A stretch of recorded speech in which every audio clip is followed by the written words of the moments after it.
안녕하세요. 비트코TV입니다. 최근 시장을 보면 공포라는 단어 말고는 설명하기 어려울 정도로 모든 것이 무너졌습니다. 비트코인은 단기간에 큰 폭의 조정을 받았고 투자자들은 시즌이 끝난 것 아니냐는 불안에 휩싸였습니다. 하지만 저는 이 하락 속에서 단 하나의 중요한 신호를 보았습니다. 시장이 무너진 게 아니라 오히려 다음 단계를 위해 차근차근 판을 깔고 있다는 신호였습니다. 오늘 영상에서는 지금 시장을 흔드는 핵심 변수, 전 세계 유동성 흐름, 그리고 이 모든 혼란이 결국 무엇을 의미하는지 최대한 쉽게, 하지만 전문가 수준의 깊이로 풀어드리겠습니다. 첫 번째, 하락이 공포가 아닌 설계된 과정인 이유를 말씀드리겠습니다. 최근 조정의 표면적인 이유는 단순했습니다. 금리를 당장 못 내릴 수도 있다 라는 이 한 문장 때문에 시장이 과도하게 반응했습니다. 하지만 중요한 건 이 작은 뉴스가 왜 이렇게 큰 충격을 만들었는가입니다.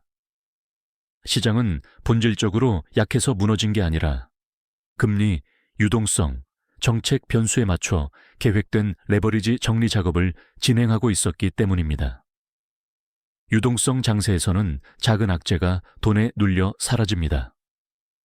반대로 레버리지를 정리해야 하는 구간에서는 작은 이슈도 폭발적인 파급력을 갖습니다. 즉, 지금의 폭락은 하락장 신호가 아니라 큰 상승을 위한 구조적 정리 과정이라고 보는 것이 더 합리적입니다. 두 번째, 글로벌 경제는 왜 돈을 다시 꺼낼 수밖에 없었나입니다. 전 세계 유동성 흐름을 보면 더 명확해집니다. 관세 전쟁, 공급망 충돌, 주요국 경기 둔화, 이 모든 압박으로 인해 각국은 저장해둔 비상 자금을 꺼내기 시작했습니다. 그러나 미국만은 예외였습니다. 미국은 긴축을 유지하며 다른 나라들이 푸는 돈을 흡수하는 전략을 썼습니다.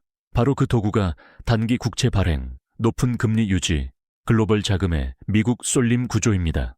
이 결과 미국의 금고 역할을 하는 재무부 계좌, TGA는 역대급 자금이 쌓이며 전 세계 돈이 미국으로 유입되었습니다. 미국이 왜 이렇게 돈을 모았을까요? 목적은 명확합니다. 그것은 AI, 블록체인, 저첨단 기술 중심의 부가가치 산업 재편입니다. 미국은 차세대 성장 엔진에 돈을 집중시키기 위한 유동성 사이클을 직접 설계하고 있습니다.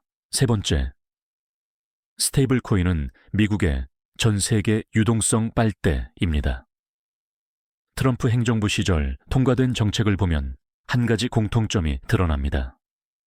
스테이블 코인을 발행하는 기업은 미국 단기 국채를 100% 의무 보유해야 합니다.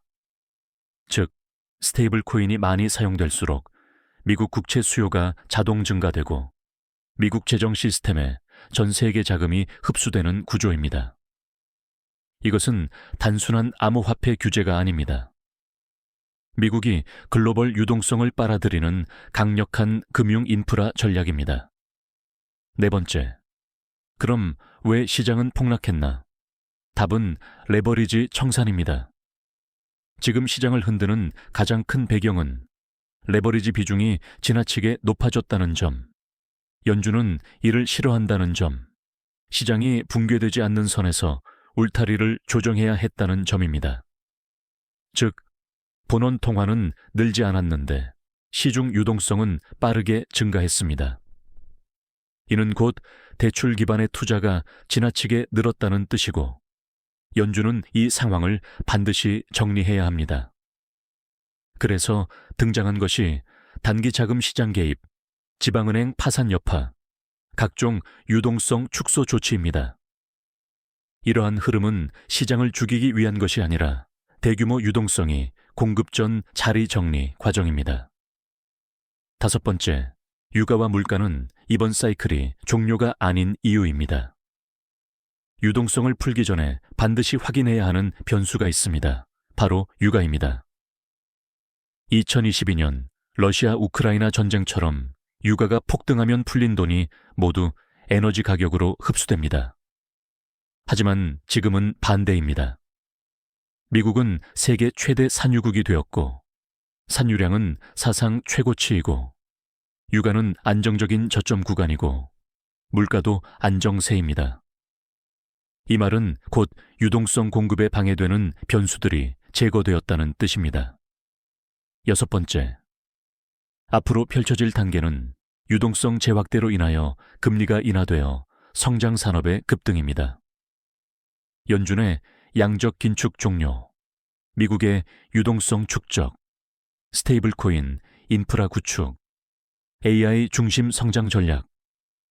이 모든 점을 종합하면 결론은 단순합니다. 지금은 시즌 종료가 아니라 다음 상승 사이클의 준비 단계에 가깝습니다.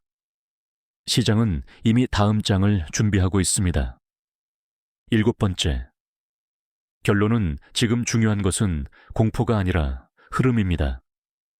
최근의 폭락은 시장이 죽었기 때문이 아니라 시장이 정리되었기 때문입니다. 전 세계 유동성, 미국의 정책 구조, 산업 재편, 연준의 입장 변화, 그리고 레버리지 조정까지 정리가 되었죠. 이 모든 것을 종합하면 하락은 종료라는 해석보다는 정리는 시작 전 준비라는 해석이 더 정확합니다. 시장을 보는 관점이 달라지면 보이는 신호도 달라집니다. 숫자가 아닌 흐름을 보는 투자자가 가장 먼저 다음 사이클을 만납니다. 저는 비트코TV였습니다. 여러분의 판단에 도움이 되길 바랍니다.